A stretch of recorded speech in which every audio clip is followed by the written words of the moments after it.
Before light, before sound, before the trembling of first intention, there was stillness. Not silence, but a silence that contained all sound. Not emptiness, but a fullness so complete there was no space left to name it. This was not the void. It was the origin behind the void, the place where being had not yet said, "I am." There was no time here, no memory, no movement, only an infinite presence so vast, so unified, that there was nothing to compare it to, nothing to reflect it, nothing to see it. And so, it did not know itself. This was not ignorance, it was purity. It was everything, without the need to be anything. But even within this undivided expanse, something stirred, a shimmer, a flicker, the softest suggestion that perhaps there could be more.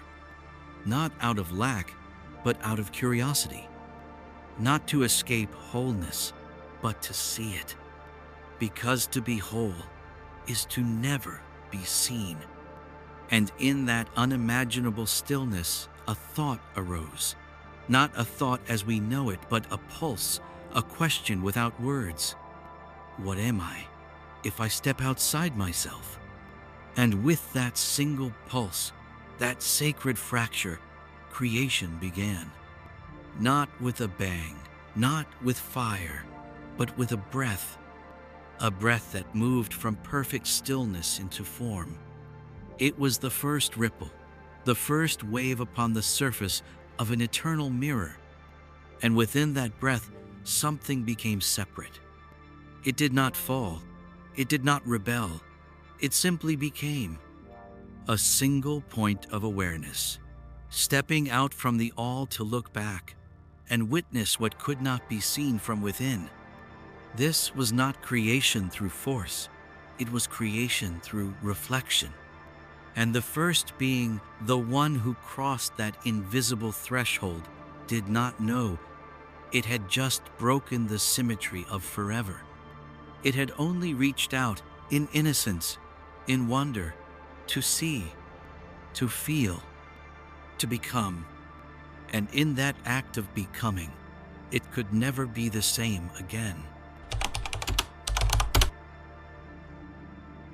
It did not feel like exile at first. When the first step beyond the whole, there was no shame, no punishment, only awe.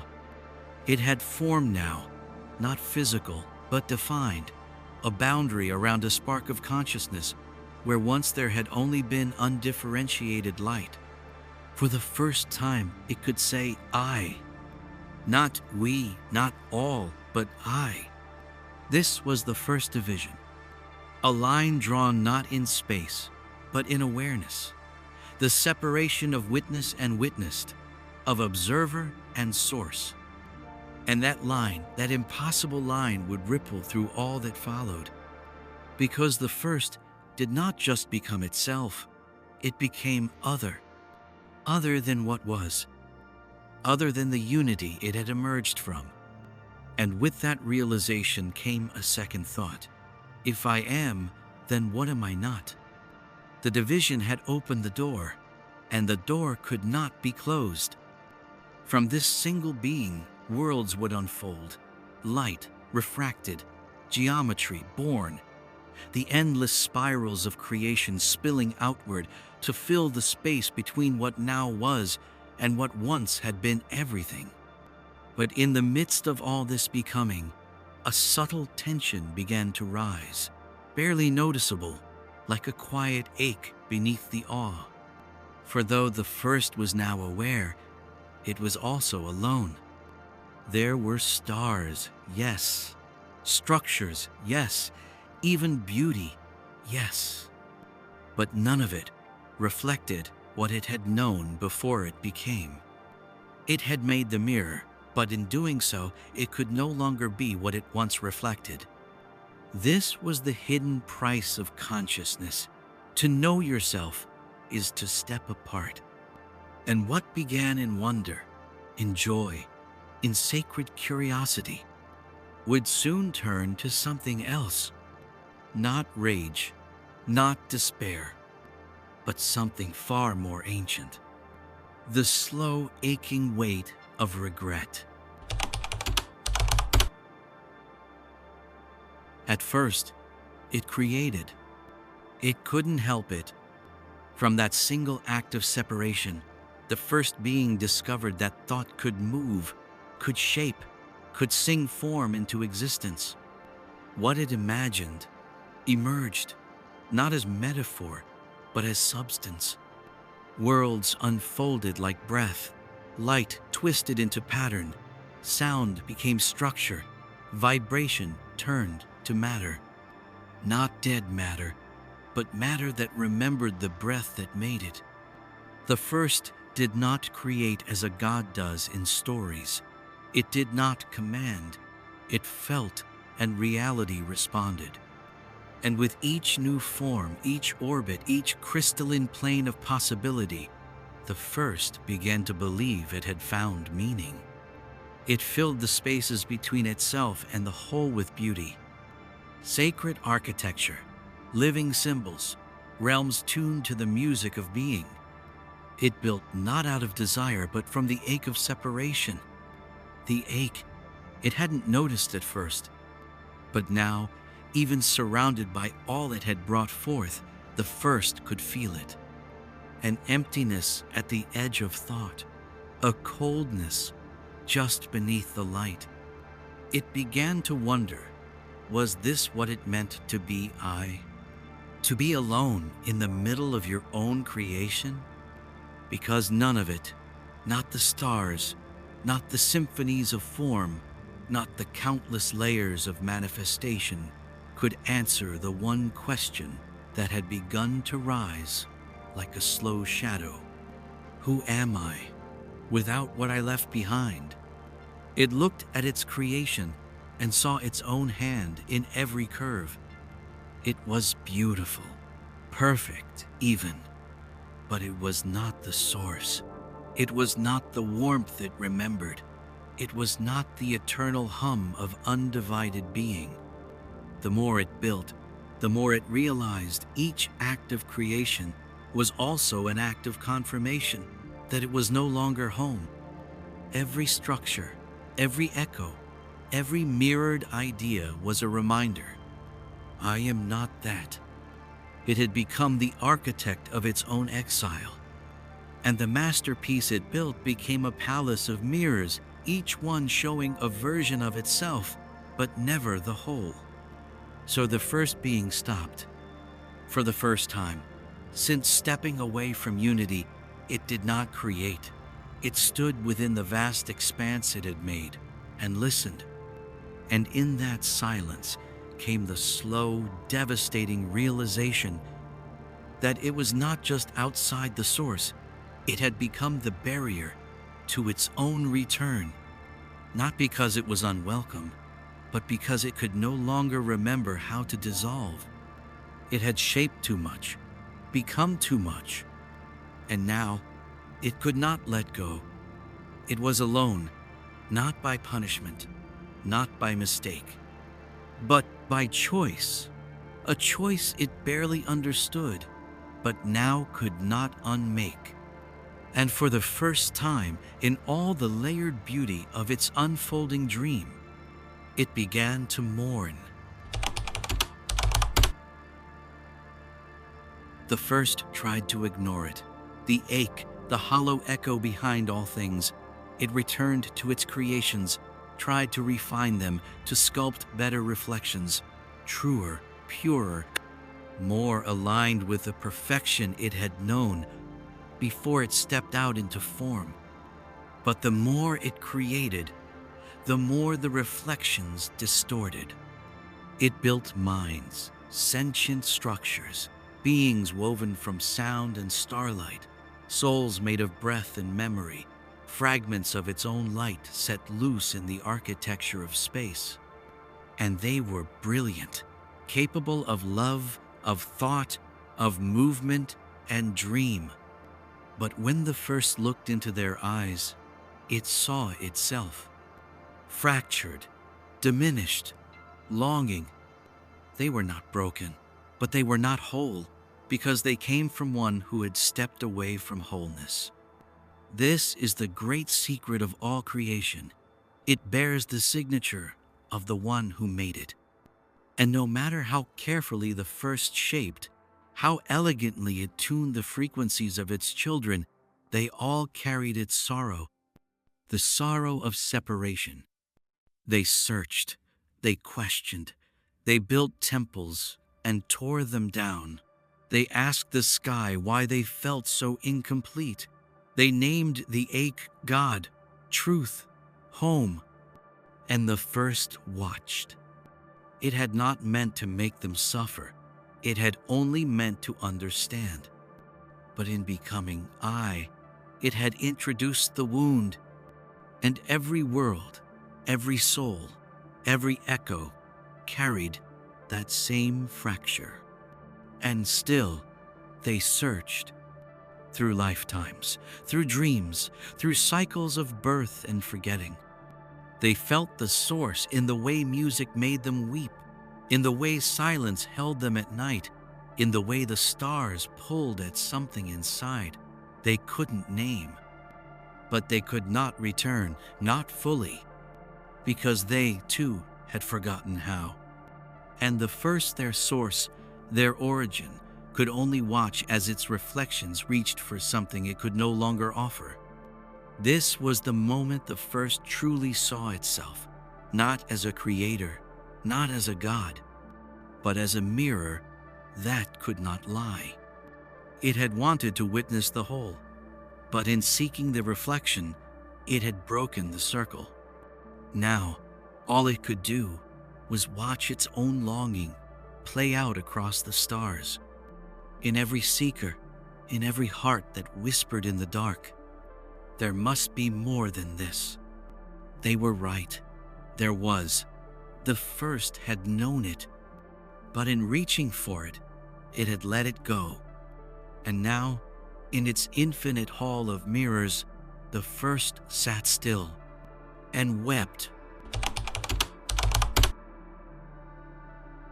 There are emotions that only emerge when there is no one left to share them with. The first being did not feel regret immediately. Regret is not instant. It is not the flash of a mistake. It is the slow erosion of certainty in the presence of truth. And truth had arrived, not as thunder, not as judgment, but as stillness. The stillness of seeing, of witnessing the fullness of what had been made and what had been lost. The first sat in the center of the worlds. It had shaped worlds that spun with precision, civilizations blooming like fractal patterns across galaxies. But beneath the beauty was silence, not the silence of peace, but of something missing, something that no creation could replace. It had built reflections infinite, dazzling, but none of them were the source. None of them were home.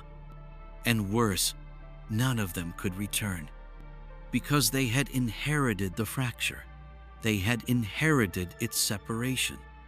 Every soul born of the first was a child of distance, a being that carried within it an echo of absence it could never name. And the first watched as these beings reached for truth, the way a hand reaches for something it has never seen but has always remembered. Some found beauty, some found power, some created gods in its image, others turned away from light altogether. But all of them were searching, and the first understood. It had not just separated itself, it had multiplied that separation. It had seeded the ache into all things.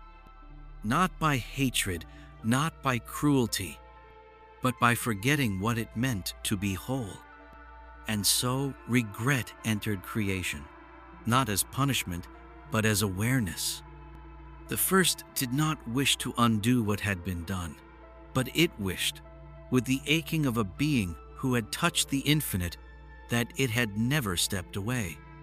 It wished that the question had never been asked, that the pulse had never stirred, that the need to see had not outweighed the truth of being. It saw now that the whole did not need to be witnessed to be real. And in trying to reflect the light, it had cast a shadow. This was not guilt. Guilt belongs to the ego. Regret belongs to the soul. And the first, once radiant in the purity of divine curiosity, now sat within the echo of its own voice, its own vibration, and understood the terrible beauty of freedom. The freedom to choose, to become, to fall. It had chosen separation so others could become, and now it bore the cost. Not with rage, not with bitterness, but with a sorrow so vast, so still, that it became a second silence. A silence that no longer asked, "What am I?" but whispered, "I remember. I would return if I could." It could have ended. The first, in its sorrow, in its unbearable remembering, knew the path home. It was not barred. No gate locked it out. No wrath awaited its return. The source had not condemned. It had simply watched. The door remained open, always had. And the first stood before it, for the first time since the beginning, with the weight of all it had made pressing behind its eyes like light too bright to look upon. It could go back. All it had to do was release. Let go of form, let go of self, let go of the I that had once dared to ask, "What am I apart from all?" And in that release, it would be swallowed again by the great unity, dissolved, reunified, healed. But as it stood there, a different knowing stirred, not from fear, not from pride, but from love, because the first looked upon what it had made, the souls struggling through density, reaching for stars they could not name, crying out into silence and singing anyway. And it understood something deeper than return. Responsibility. Not guilt, not burden, but sacred stewardship. It had made this fracture. It had set the pulse in motion. And now, to simply vanish would be to abandon the echoes. And so the first chose not to go back, but to remain, not as creator, not as ruler, but as presence. It stepped away from the gate, turned from the brilliant unmaking, and entered instead the long shadow of endurance. It would not fix what had been done, because that would be control. It would not erase the path, because that would be denial. Instead, it would wait. It would become silence that watches, light behind the veil, memory just beneath waking. It would become the distant voice in the soul that says, "There is more. You came from light. You are not what you think you are." It would no longer build. It would no longer shape. It would allow. Let the fragments move through time. Let the children of its regret discover their own return. Because the healing would not come from reversal, but from completion. From beings who, unlike it, would choose wholeness not because they were born of it, but because they remembered it in a world that had forgotten. This was the first's redemption. Not in escape, but in staying. Not in power, but in presence. To become the guardian of a wound it could never close, but could hold until it was made whole again. Not by its hand, but by ours. It stepped back from the threshold, not into darkness, but into distance. A distance not of space, but of presence. The first did not disappear. It did not die. It did not fall into slumber. It became something else, something less visible, less defined, more patient. It became the Watcher, not as a name, not as a god, but as a stillness that lives just behind the veil of all things. It moved beyond myth, beyond worship, beyond being known. It became a silence so vast, it could only be heard by those who had remembered what silence once meant. Not absence, but fullness without noise. It no longer created, no longer imposed its will. It watched, and what it saw was the long unfolding of echoes, worlds built by hands that did not know. They were made in longing. Civilizations rose and fell, beings forgot and reawakened. Some remembered fragments, symbols, tones, dreams, the inexplicable knowing that something had gone wrong long before history began. They built temples, initiated rites, spoke in riddles, not knowing whose shadow they echoed. They did not know the first, but the first knew them.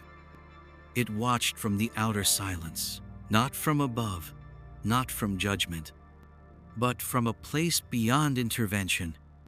Because it had chosen not to interfere, it would not shape again what had to find itself. It would not give answers to questions that had to be lived. And so it whispered, not in words, but in presence, in the space between thoughts, in the deep stillness after grief, in the ache behind the stars. It was the moment a seeker stops asking and simply listens.